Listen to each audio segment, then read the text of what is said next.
आज पूरा विश्व योग दिवस मना रहा है। भारत के योग को दुनिया में स्वीकारा गया है, लेकिन आधुनिक योग को, जो योग अध्यात्म का पूरक माना जाता है, जो योग साधना है, वो आज के दौर में स्टेटस सिंबल या फिर फैशन बनकर रह गया है। जो योग कभी दर्शन था, आज मात्र प्रदर्शन बनकर रह गया है। आज योग दिवस को सेलिब्रेट किया जाता है। बदलते दौर में योग व्यवसाय से जुड़ चुका है। जगह जगह योगा सेंटर खुल चुके हैं और सेहत के नाम पर मोटी मोटी फीस वसूली जा रही है। बाजारवाद के योग को बढ़ावा तो दिया है, लेकिन सिर्फ प्रदर्शन मात्र को। ऐसे में सवाल है कि जो योग ऋषि मुनियों की देन है, उसका व्यवसायीकरण क्यों? सवाल यह भी है कि आज और कल का योग कैसा होगा। लेकिन सबसे पहले एक रिपोर्ट दिखाती है।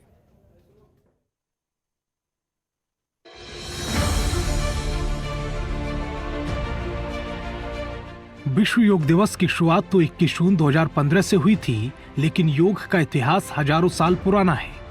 योग की परंपरा अत्यंत प्राचीन है और इसकी उत्पत्ति हजारों साल पहले हुई थी। ऐसा माना जाता है कि जब से सभ्यता की शुरुआत हुई है, तभी से योग किया जा रहा है। प्राचीनतम धर्मों और आस्थाओं के जन्म लेने से काफी पहले योग का जन्म हो चुका था। योग विद्या में शिव को आदि शक्ति और आदि गुरु माना जाता है। भगवान शंकर के बाद वैदिक ऋषि मुनियों से ही योग का प्रारंभ माना जाता है। बाद में कृष्ण, महावीर और बुद्ध ने इसे अपनी तरह से विस्तार दिया। इसके बाद पतंजलि ने इसे सुव्यवस्थित रूप दिया है। इस रूप को ही आगे चलकर सिद्ध पंथ, शैव पंथ, नाथ पंथ, वैष्णव और शाक्त पंथियों ने अपने अपने तरीके से विस्तार दिया। योग से जुड़े सबसे प्राचीन ऐतिहासिक साक्ष्य सिंधु घाटी सभ्यता से मिले वस्तुएं हैं, जिनकी शारीरिक मुद्राएं और आसन उस काल में योग के अस्तित्व के प्रत्यक्ष प्रमाण हैं। योग के इतिहास का गहन शोध करने के मुताबिक इसके प्रारंभ का कोई प्रमाण नहीं मिलता, लेकिन योग का वर्णन सबसे पहले वेदों में मिलता है और वेद सबसे प्राचीन साहित्य माने जाते हैं। द्वापर युग में भगवान श्री कृष्ण ने भगवत गीता में अर्जुन को कई प्रकार के योग करने की सलाह दी। भगवत गीता में 18 प्रकार के योग बताए गए हैं। महर्षि पतंजलि ने भी योग सूत्र नाम की एक पुस्तक लिखी है। इस पुस्तक को लेकर यह मान्यता है कि ये 2200 साल पहले लिखी गई। योग की शुरुआत भारत में हुई थी। आज के समय में भारत देश के कई राज्यों में योग में ध्यान दिया जा रहा है, जिसमें सबसे पहले सबसे आगे उत्तराखंड राज्य है। उत्तराखंड के ऋषिकेश को योग नगरी के नाम से जाना जाता है। आज के दौर में योग का प्रचार प्रसार पूरे विश्व में हो चुका है और 21 जून को पूरे विश्व में अंतर्राष्ट्रीय योग दिवस मनाया जाता है। ब्यूरो रिपोर्ट, जनतंत्र टीवी।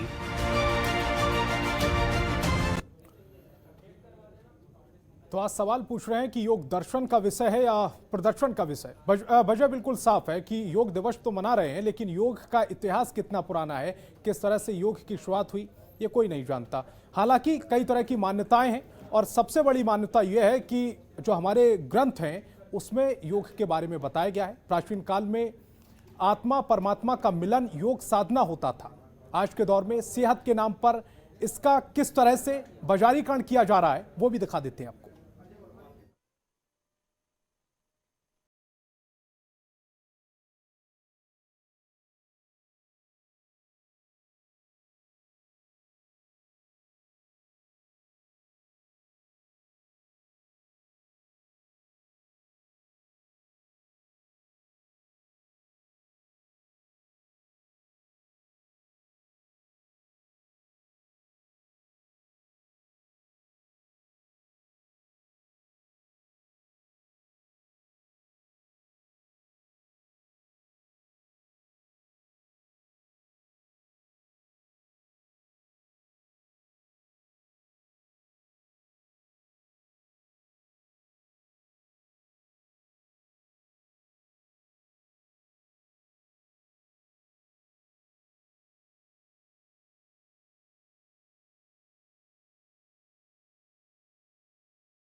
कंपनियों को दी जाने वाली ट्रेनिंग और प्राइवेट ट्रेनिंग शामिल है।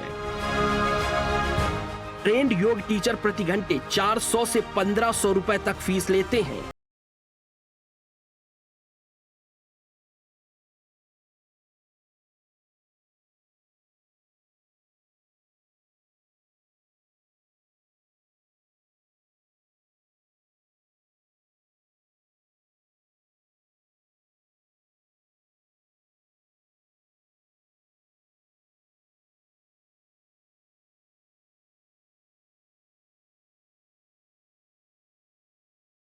है या फिर प्रदर्शन है, इसी विषय पर बातचीत करने के लिए हमारे साथ दो खास मेहमान जुड़ रहे हैं। पदम कुमार योगाचार्य हैं और प्रिया चौधरी ये भी योगाचार्य हैं। दोनों ही खास मेहमानों का बहुत बहुत स्वागत है जनतंत्र टीवी पर। पदम कुमार जी, सबसे पहले चर्चा की शुरुआत आपसे करते हैं। क्या आज के वक्त में जो योग है वो चिंतन का विषय बन गया है या फिर प्रदर्शन का विषय बन गया है? जिस तरह से योग की प्रदर्शनी लगी हुई है, एक तारीख तय कर दी गई है योग के लिए, उस तारीख पर प्रदर्शन भी चल रहा है, क्या ये ठीक है?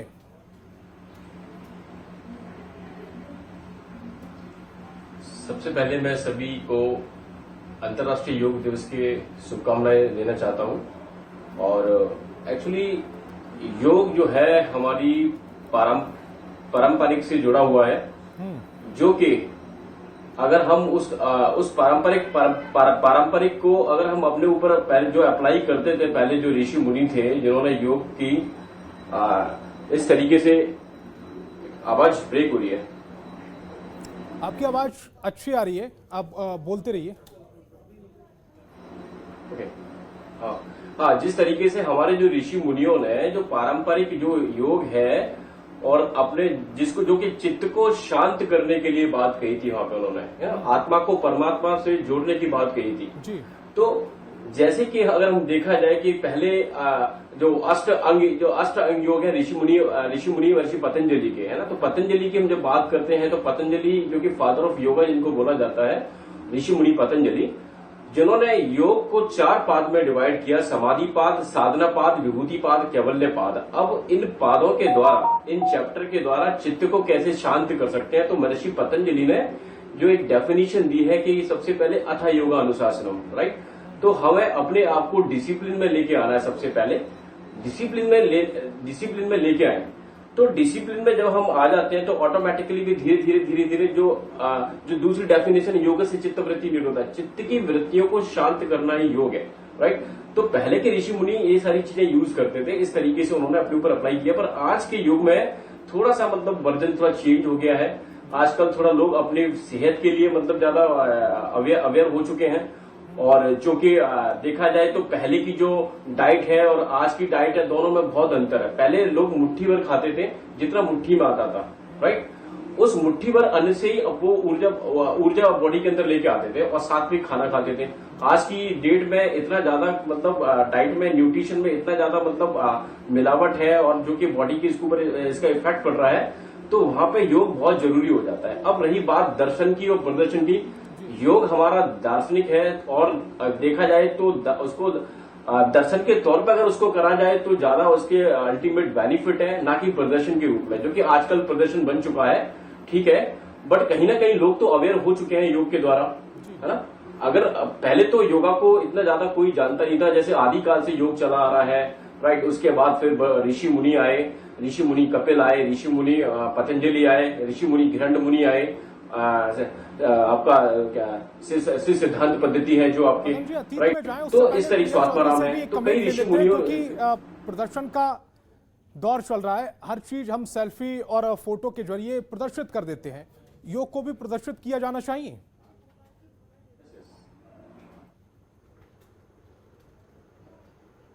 प्रिया जी। जी देखिए, अगर प्रदर्शन की बात है तो जिस तरह से अगर एक दिन को योग के लिए डेडिकेट किया गया है, तो उसका मात्र एक यही कारण है कि सभी के बीच में योग पहुंचे, लोगों के बीच में योग को लेकर अवेयरनेस आए, जागरूकता आए, जो कि लोगों के बीच में बहुत पिछले कई सालों में खत्म हो चुकी थी। हमारा ही ज्ञान हमें बाहर से यानी वेस्टर्न कल्चर से सीखना हमने आरंभ कर दिया था, अपने ही ज्ञान को हमने खत्म कर दिया था। तो इसी तरह से मतलब दुनिया में बने रहने के लिए मार्केटिंग जरूरी है। देखिए, बिल्कुल कह सकते हैं इस बात जी। को कि जो दिखता है उसी को लोग देखना पसंद करते हैं और लोग उसी को मानते भी हैं। जी। अगर आप उस चीज को नहीं बताओगे, हम अपने ज्ञान के बारे में अगर लोगों को नहीं बताएंगे, अपने विषय के बारे में नहीं बताएंगे, तो उन्हें पता नहीं चलेगा कि कितना अद्भुत और कितना आवश्यक हमारे लिए योग है आज जी। के समय में। जी। पदम जी, क्या मार्केटिंग जरूरी है? जिस तरह से वो कह रही हैं कि दिखने के लिए आपको कुछ ना कुछ बेचना पड़ेगा, योग को भी बेच लीजिए। नहीं, बात बेचने वाली और खरीदने वाली बात नहीं है। योग तो योग है, और अगर हम योग को अगर अपने मार्केट में तरीके तो से दिख ही उसको रहा है ना, करें, दुकानें खुल अपनी गई सभ्यता हैं। आपने अपनी देखा होगा सभ्यता 300, को जो 500, 1500 हाँ, रुपए महीने योग सिखाया जा रहा है। फिर ये दर्शन कहाँ रह नहीं, गया? तो अगर दर्शन योगा, हुआ? कोई भी योगा टीचर है, अगर बिल्कुल नहीं, क्या होता है कि जब भी कोई योगा टीचर है, अगर वो किसी को योग सिखा रहा है, तो जी। कहीं ना कहीं वो अपने जीवन यापन के लिए कुछ ना कुछ उससे फीस तो लेगा वो, राइट। अगर मान लो कोई योगा टीचर है, कहीं सपोज अगर बात करता हूँ, कोई भी मतलब कंट्री में जाता है या कोई भी स्टेट में जाता है अपने इंडिया में, मैं अपनी पर्सनल बात कर रहा हूँ, जैसे फॉर एग्जांपल, तो अगर किसी को भी आप योग सिखा रहे हो, तो थोड़ा तो आपको उसकी फीस आपको लेना पड़ेगी, राइट। अन्यथा वो उस स्टेट में बहुत रहना उसका बहुत मुश्किल हो जाएगा। नहीं, पहले जो दक्षिणा ली जाती थी वो ज्ञान देने के बाद दक्षिणा ली जाती थी। अब ये दौर आ गया है कि समय बांध दिया गया है कि हर महीने हम दक्षिणा लेंगे, ये कहना चाह रहे हैं आप? बिल्कुल, क्योंकि क्या होता है कि हर महीने सारी प्रोसेस होती है, क्योंकि सारी चीजों का हिसाब भी आपको करना पड़ता है, तो उसी हिसाब से आपको उनसे, जब आप किसी को टीचिंग कर रहे हैं, तो योग नहीं, हर विषय में आप देख लीजिए, हर फील्ड में देख लीजिए, कहीं ना कहीं लोग तो ले ही रहे हैं ना। और हम तो कम से कम जो योग टीचर हैं और जो जितने भी योग साधक है, जो योग सिखा रहे हैं, ये तो एक सोसाइटी के लिए, समाज के लिए बहुत अच्छा काम कर रहे हैं। पैसा लोग लाखों रुपए, हजारों फालतू चीजों में जैसे लोग उड़ाते हैं, तो इससे अच्छा अगर योग के द्वारा अगर वो करते हैं, तो कहीं ना उनको बेनिफिट मिलेगा ना, बिल्कुल बेनिफिट मिलेगा। अगर आप 500 रुपए किसी योगा टीचर का 1 घंटा अगर आप ले रहे हैं, तो 1 घंटे में आपको वो कुछ दे भी तो रहा है। आपका जो आपकी जो पारंपरिक जो चीजें हैं, योग की जो चीजें हैं, आसन है, प्राणायाम है, उनको जब वो सिखाएगा, तो ऑटोमेटिकली कहीं ना कहीं तो उसको लेना पड़ेगा। तो हम ये नहीं कह सकते कि हम वो चीज को बेच रहे हैं या खरीद रहे हैं, क्योंकि ये सारी चीजें तो जरूरी है, क्योंकि जीवन यापन के लिए सामने वाले का भी ध्यान रखना है। चलिए प्रिया जी, से आपसे तो समझना चाह रहे हैं कि जिस तरह से क्लासेस चल रही है, योग की क्लासेस चल रही हैं, विश्वास किस पे किया जाए? कौन टीचर हमें सही योग सिखा रहा है? क्योंकि अगर आप 3 क्लासेस एक साथ अटेंड करते हैं, तो आपने देखा होगा कि एक आसन के लिए 3-3 अलग मुद्राएं बता देते हैं 3 अलग अलग टीचर। विश्वास किस पे किया जाए?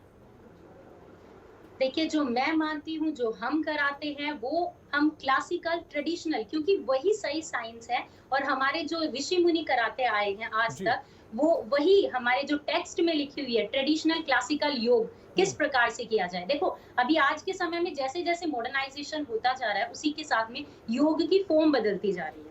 अलग अलग हर कोई अपने नाम से नई योग की फॉर्म निकाल देता है, जिसमें वो कुछ ना कुछ नया ऐड कर देते हैं। वो योग अभ्यास जो उसका एसेंस है, वो खत्म होता जा रहा है जी।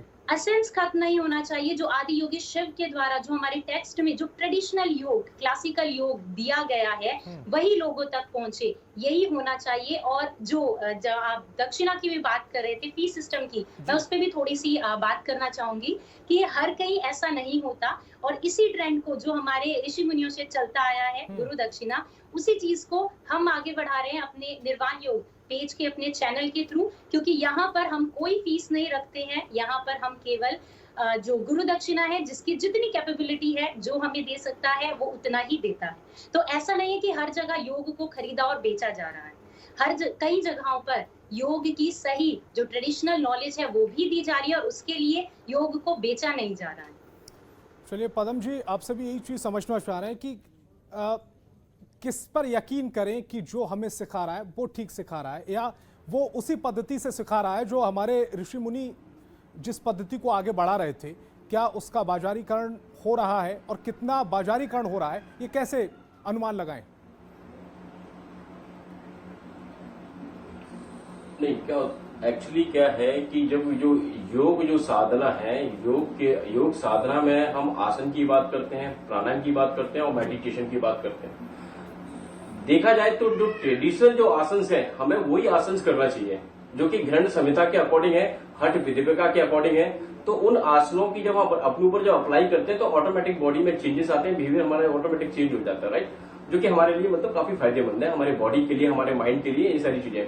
बट आजकल क्या हो गया कि थोड़ी चीजें क्या चेंज होती जा रही है, थोड़ा मॉडिफिकेशन होता जा रहा है, क्योंकि क्या होता है कि कई चीजों को मॉडिफिकेशन करके बेचना, राइट, ये चीज है, क्योंकि जब तक मॉडिफिकेशन नहीं करेंगे तब तक वो चीज बिकेगी नहीं। जी जी, कहने का मतलब तो वही है कि वो अपने आप को मतलब कैसे वो प्रेजेंट कर रहा है टीचर। पर यहाँ क्या करना है, मैं सभी से ये कहना चाहूंगा, जितने भी जो योगा टीचर्स है, ठीक है, आप सारी जो पहले जो ट्रेडिशनल जो बेसिक चीजें हैं पहले उनको अच्छे से पहले टीच करें और उन चीजों को पहले सिखाएं, बेसिक जो फंडामेंटल चीजें हैं।